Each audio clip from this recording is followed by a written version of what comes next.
I'm really excited to be here, a little nervous. I have talked about mental health. I can talk about it for hours. I usually do it with medical students and residents. This is the first time I'm doing this in a community setting. I'm gonna try to keep it as simple, as non-clinical, and as relatable as I can. Sometimes it's hard, but I'll try my best. So we know that the topic for today is mental health, right? We all know that, but let's just forget that for a second. Let's start with a poll, right? It may wake everybody up, right? So raise your hand if you've ever had a leaky roof in your house. Who has had a leaky roof in your house, right? Most of us have had roofs that leak. So what do? Your roof is leaking, what do? Patch it up, right? You fix it, right? You fix the patch, the leakiness goes away, 10 days go by, it's leaking again. What do you do then? You blame your wife. Well, true, or the husband, depending on who you ask. But what do you do if it's leaking again? Grab a bucket.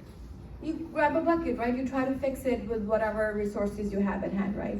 So you solve the problem for a while, and then 20 days go by, and now it starts to leak again, and there's a second leak in the roof. What do you do then? Right? Right. So most people won't open the roof until the problem has happened for 5 or 6 times, right? And that's the mistake that we're making. If your roof keeps leaking, there is something going on with the roof itself, right? So you can do a bucket, you can patch it, you can put a cover over it, and then you can pray that the leak goes away somehow, right? And sometimes it does. I remember we had a leak and it just kind of sort of went away on its own. And we just pray and say, okay, hopefully everything is good.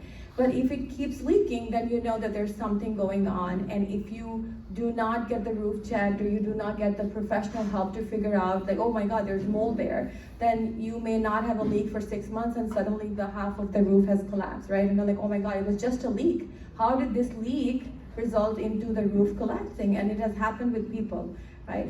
So anybody, can you guess where I'm going with this? Right, so we're gonna pause here and then let's take another poll, right? Schools have started, thankfully our kids are back in school, weather is changing. How many of you have already had sick kids? Right, kids are coming home, and in our house it kind of hits around October and November, right? So far we're okay, we're healthy, right? How many of us consider ourselves healthy? How many? Okay, good. When was the last time, sir, you had a physical? Me? Yeah. Sheesh, like maybe 3 years ago. Right. So you've been healthy since those 3 years? More or less. Right. How do you know that? I feel okay. Good. Awesome. Great answer. So you got a physical 2 years ago. What about a mental check? When was the last time any of us went for a mental checkup, right? We go for physical, we get a clean bill of health. We're like, oh, I'm healthy, I'm great, blood pressure is good and all. But what about mental health? Is that not part of our health, right? Almost never. We would never go for a mental, right? So like, I'm trying to see like physical versus like mental, right?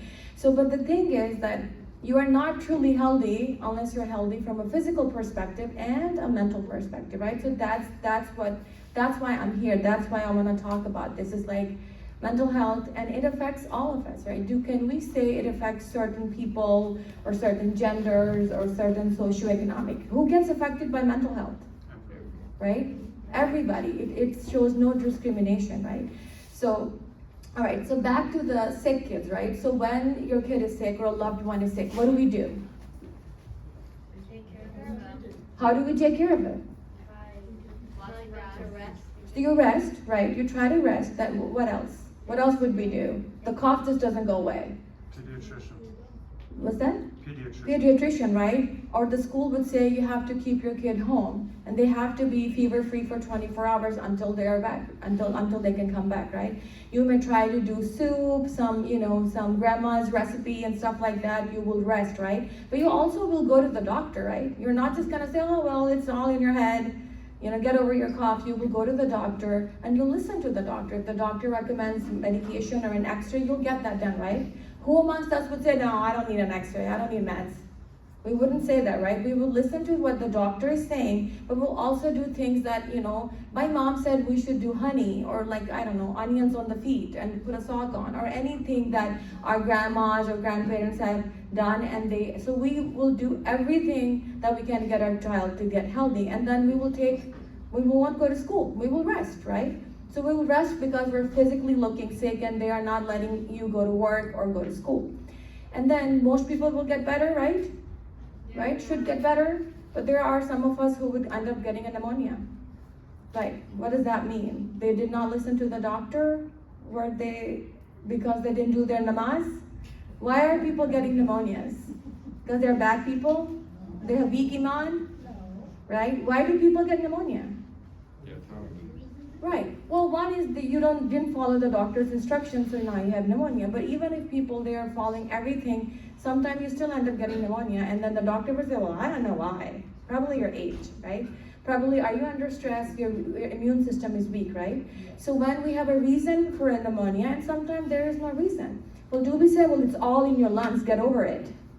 How many of us have said that to our loved one? It's all in your lungs, get over it, right? Well, how many times do we do this? Like, it's all in your head. Of course, the mental health problems are in my head because they are in my head, right? So if I say break a bone or something, you're not going to tell your loved one, like, get over it, it's all in your leg. You will go to the doctor, you'll get the plaster, you will keep weight off of it, you'll do physical therapy, you'll change your shoes, you'll do so much for a broken bone, right? But we won't do stuff for our broken minds. Like, how does that make sense? So the idea is that we have to talk about, when we talk about being healthy and being okay, it doesn't mean just physically okay.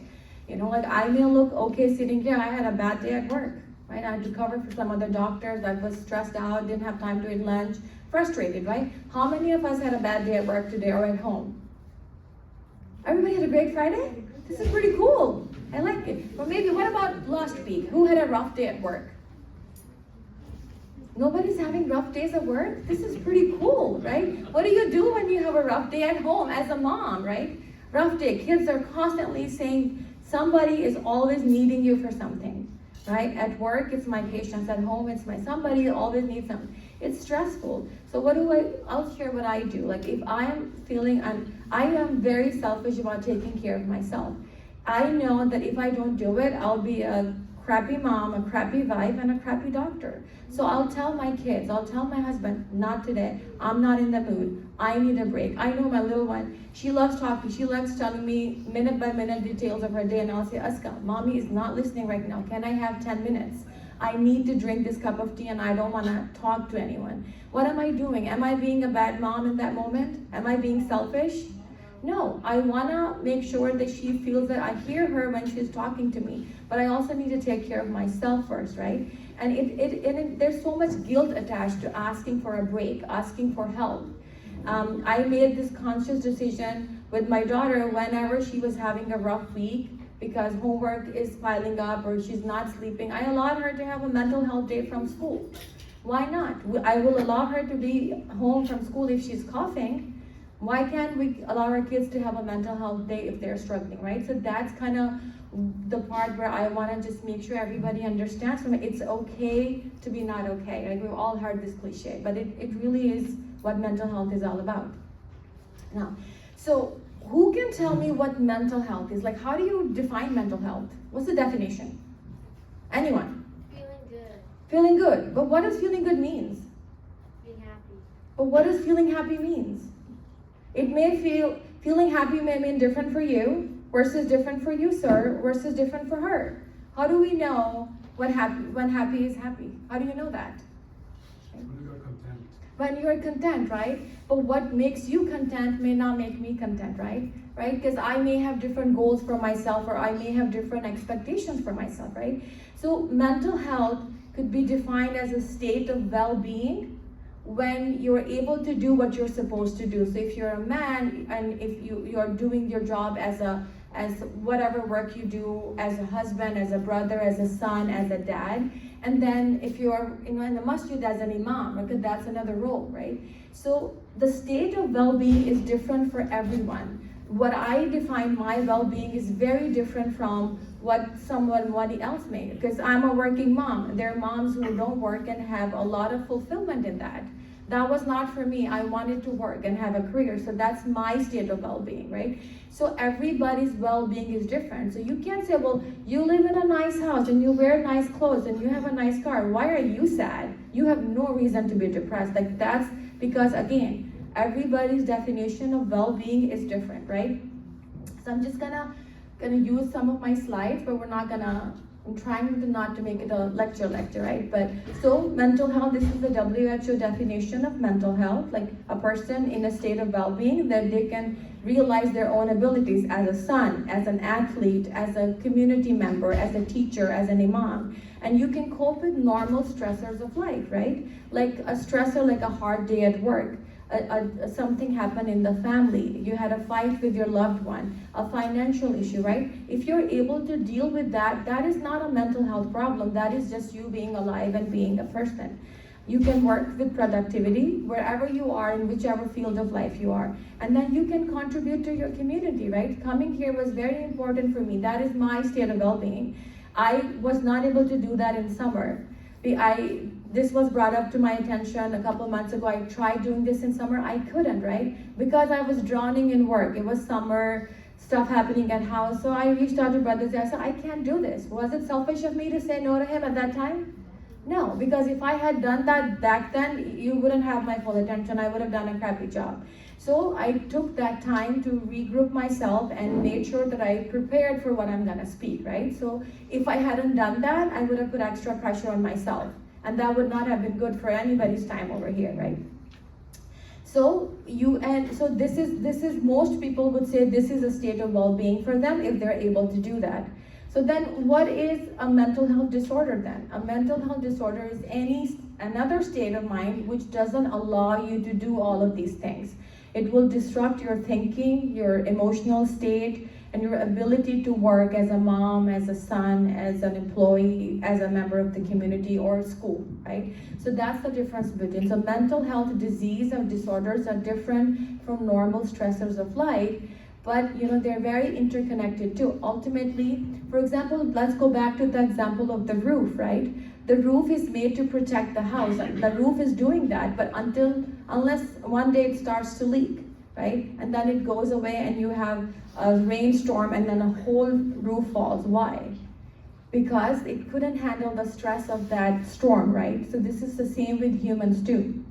I am a child psychiatrist at heart. I also work with adults. I have so many parents that come to me and say, well, I don't know what's wrong with her. All that happened was she had a rough 4th grade. I don't know why she's so depressed. Nothing happened. We were just in a minor car accident. Well, you don't know that how that piled up, right? They are struggling with their changing bodies, going into middle school. Maybe they're being bullied. Maybe they're struggling with who they are, their identity. And so on the outside, you're like, I don't know what's wrong with my kid. Everything is fine. You have no reason. That's the most common complaint I hear from parents. Like, I don't know why my kid. It's like, I don't know why the leak resulted in a roof collapsing, right? Because you're missing the bigger picture. And then we already talked about that. Everybody gets affected. Nobody is immune. No matter what age, what gender, where you come from, which country, which religion, everybody's affected.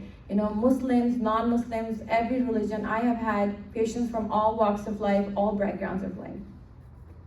So that's why we all need to talk about it, right? Because none of us is immune from that.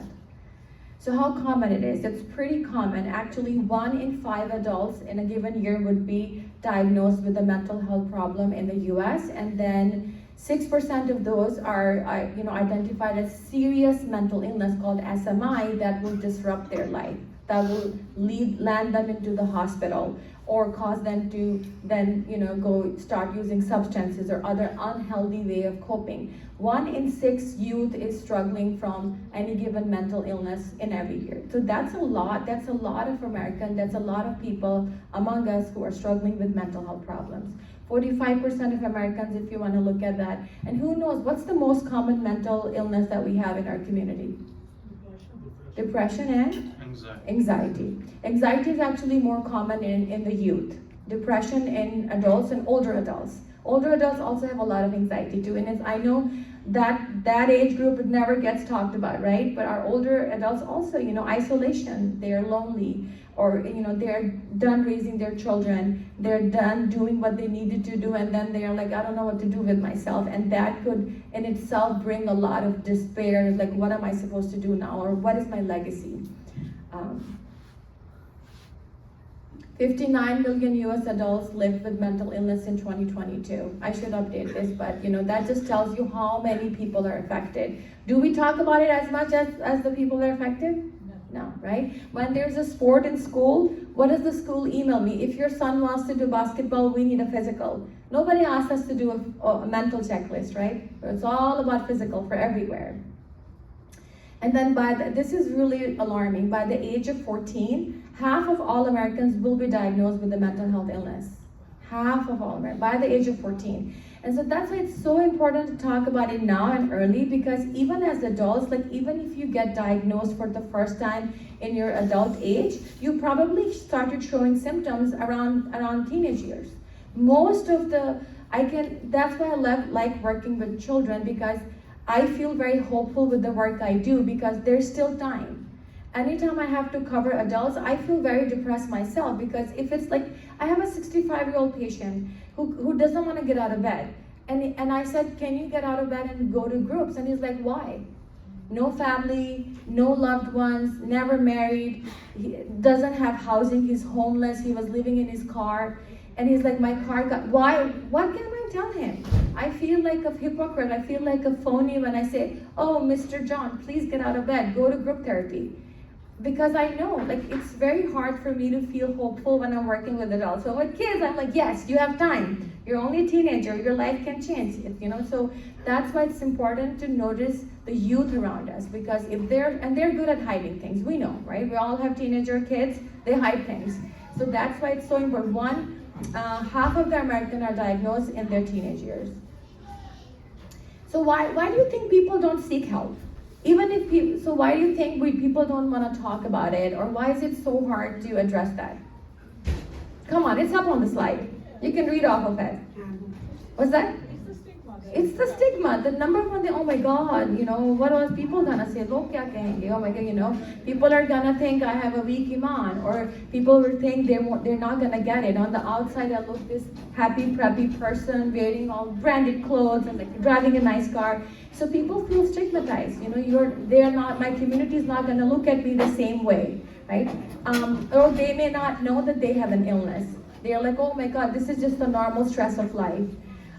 They may not know where to seek help. How many of us know where to go if we know a loved one is having an issue? Where would you go? Yes, your mommy, but where would you go? Where would you go? Nowhere? Primary care, right? Most people, and then most primary care doctors will refer you to a psychiatrist. But even then, there are so many primary care doctors who want nothing to do with mental health. They're like, oh, I don't want to talk about it. I'll just, send you to a psychiatrist. Most people are okay to talk to a primary care doctor than a psychiatrist, because they think talking to a psychiatrist means that I have a problem, that I'll be labeled. But if I'm talking to my primary care, it's okay. No matter who you talk to, as long as you're talking to someone. And then there are people, the social determinants of health. Some people don't have resources. I cannot tell you how many patients I have who have no car, who have no insurance, who have no money, who have nobody to take them to their appointments. So they'll tell me like, oh, I want to go to therapy, I have nobody to drive me, right? So these are some of the reasons why people are not going to seek help. And then is it different in adults versus kids? If I have depression and if a young person has depression, how is it going to look different or same? What do you think? How? Because, like, I don't know. Who knows if yes, please. So basically, like, a kid, like, they don't know, like, they don't know, like, how to do, like, taxes and, like, adult stuff, but, like, the adult knows more things. So, like, so an adult might be depressed with, like, adult stuff, but kids might be depressed with, like, kids stuff. Oh, absolutely, yeah. Just because adults are doing taxes doesn't mean their stress is better than ours, right? If a teenager is stressed about homework, it's as bad as having to do taxes, right? Because that's her life. So we will never say, well, parents are allowed to be more stressed out because they have other responsibilities. Yes, but the same is true for teenagers. So I would tell the parents, please don't compare your stresses with your children's stresses, right? It is what they are going through in their life that's the biggest stress for them. If somebody's having issues with their body image, that's the end of the world for them. Don't say, well, I do this, and this, and this, and here you are being depressed. How unthankful of you, right? So don't do that to your children. And then adults will present differently because adults are usually more stable. So it will probably be more obvious that they are struggling with something. In teenagers and young people, depression, anxiety may come out as like just irritability, just isolation. They're withdrawing from family. So you have to be on the lookout. Don't just say this person is being disrespectful or being lazy. If your child is changing their behavior, please keep an eye on that. That is usually the first sign that your child is struggling with something. And then there are just some common facts, like 5% of children and 8% of adolescents in the US suffer from depression. Anxiety disorders, like I said, are one of the most common ones. ADHD is a big one, and it's a topic for another day. But ADHD is really common, and I know there's a lot of stigma attached to like, oh, it's not ADHD, my son is just lazy, or my son is just distracted. If he puts his mind to it, he should be able to do his homework. No, ADHD is a real illness, it's a real disease, and it's one of the easiest things to treat in psychiatry, that you can see the outcome right away. And then eating disorders, we do not talk about it enough, especially in our culture, in our community. Eating disorder, bulimia, and anorexia. They are really common. So why is it more important to talk about it early and get early intervention? Why? We should just wait until we're like really, really down in the dumps. Why? Anybody? Harder to recover when you're already too deep. Correct. Somebody said something here? The leaky roof idea. I was gonna say, right? Because if you had actually looked onto the roof by the first leak, you wouldn't have had a fallen roof, right? Because you got to the problem right away. The longer you wait, the difficult it is to fix the problem. It's as simple as that. And then the burden of, what is disability? The disability from mental, did you guys know the disability from mental illness is actually more than the physical illness? It's more than cardiac disease, blood pressure, and diabetes combined. Can you believe that? Like the disability means like your inability to be a productive member of your family or your society. The problem is you don't see that, right? You can see a number on a blood pressure cuff and say, oh, you have high blood pressure, there. We feel sympathy for those people, right? Somebody is high cholesterol, there is a number there, right? If somebody has another illness, we can do a blood work. But there is no blood work that I can do and say, there, you have depression, right? There, this is your you have anxiety. So a lot of time, my patients, when they get a diagnosis, they actually feel very relieved. They're like, now I know that I have a reason to feel this way. Like I wasn't being mean or disrespectful or lazy, right? So unfortunately, psychiatry is a very clinical diagnosis. There is no blood work or imaging for most cases. There are some imaging that we can use. That's why the disability is invisible. That is why people feel ashamed to get help, because you're not gonna feel sympathy for someone, right? If I come to work with a big cast on my leg, everybody's gonna stop and say, are you okay? What happened? You fractured your leg? Do you want me to get you lunch from the cafeteria? Do you wanna sit down? But if I go in and I'm like dying of depression, nobody's gonna know. But if I'm not presenting myself well at work, or I'm not doing a good job, oh, Dr. Malik is not doing a good job today. Nobody's gonna see that, right? But the impact is way more than a broken leg or high blood pressure. Like I said, disability is not readily visible.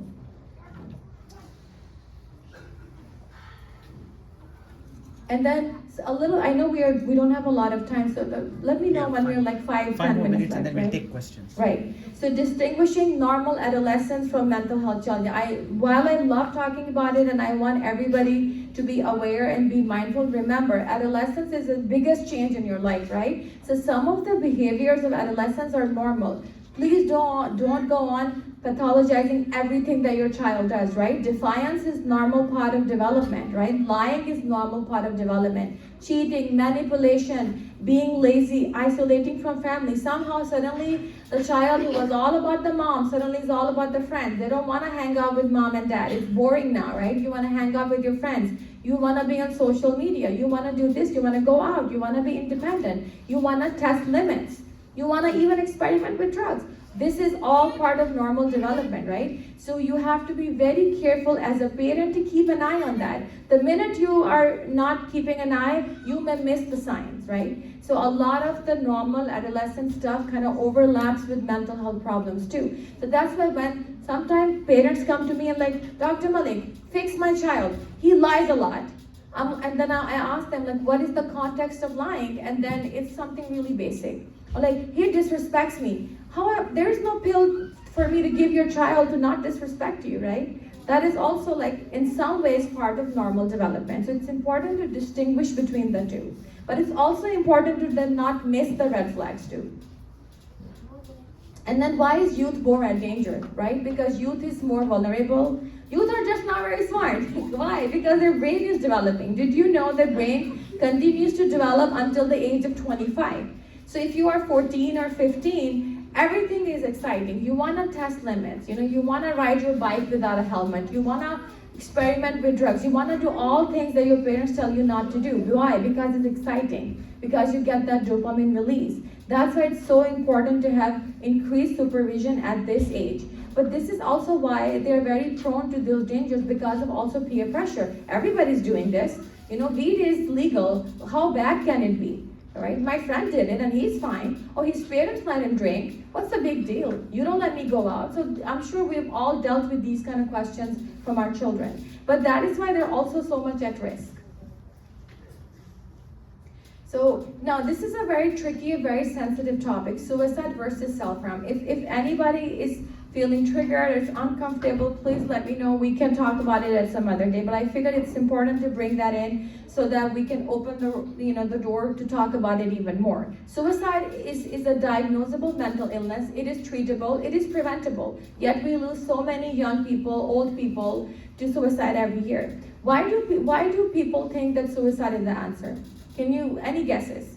Why do people think that dying is easier than living? Why would you think? Yes? Because when you're depressed, you kind of feel hopeless, so like if you commit suicide in your mind, it's like well now it's over. Correct.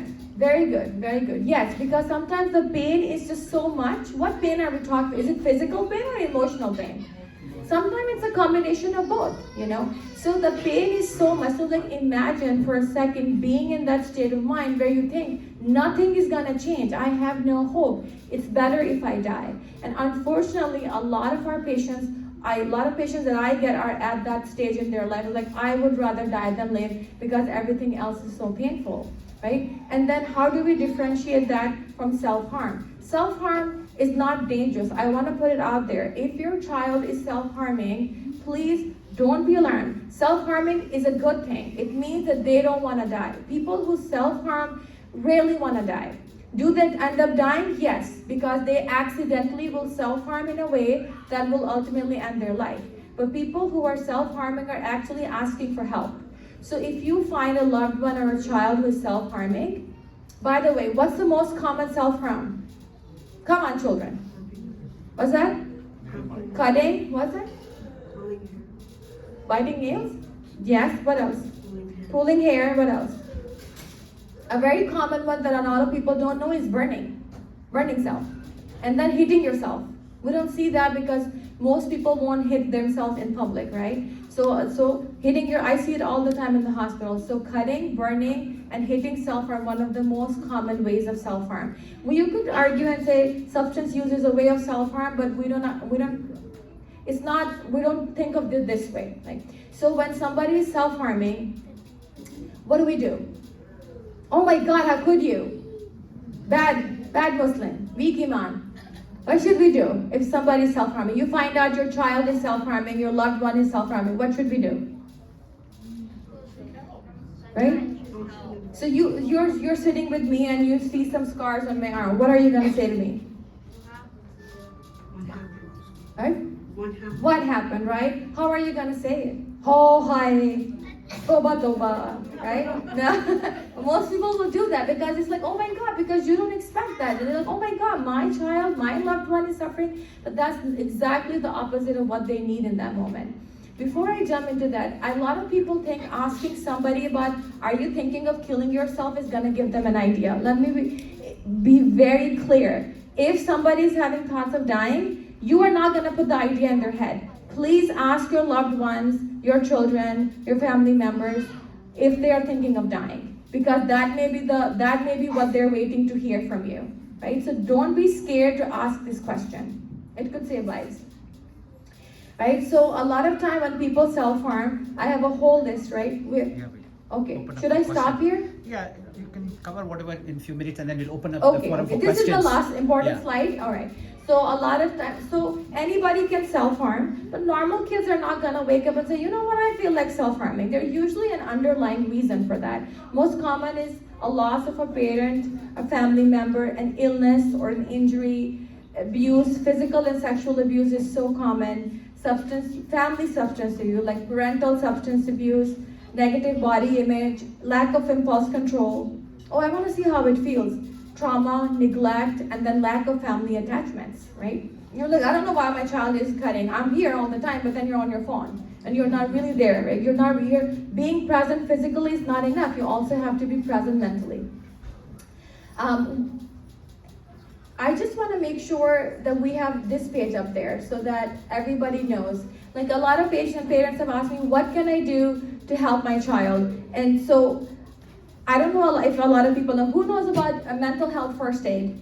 Has anybody ever heard of this term? That makes me really, really sad, right? What is CPR? Raise your hand if you know what CPR is. Come on, everybody's hand should be raised. What does it stand for? Resuscitation and cardiopulmonary. Right. And then what does ABC means? Come on, doctors in the group. Airway breathing circulation. Airway, breathe. We all know this, right? But what is the mnemonic for mental health emergency? Where is the first aid for mental health? So this is the initiative. This course came from Australia. It's an evidence-based public education program. Since 2008, it's been in the US. It's very easy. I would want all parents to go get this training. I have it here how you can do that. So, and the mnemonic for the mental health first aid is called LG, and I'll tell you why. Not the LG, the LG. So LG means anybody's having a mental health crisis, you approach them with LG. So A stands for approach. You assess for risk of suicide or harm, then you listen, non-judgmentally. You don't go ho hi, oi hoi, toba toba. Then G, you give reassurance, you say, it's gonna be okay, this is the information I have.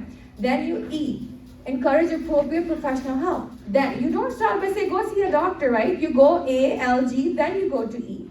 And the last E is you encourage self-help and other support strategies. So that's the mnemonic. So how would we sign up? Now we can all individually sign up. I did mental health first aid for youth, and I also did mental health first aid for adults.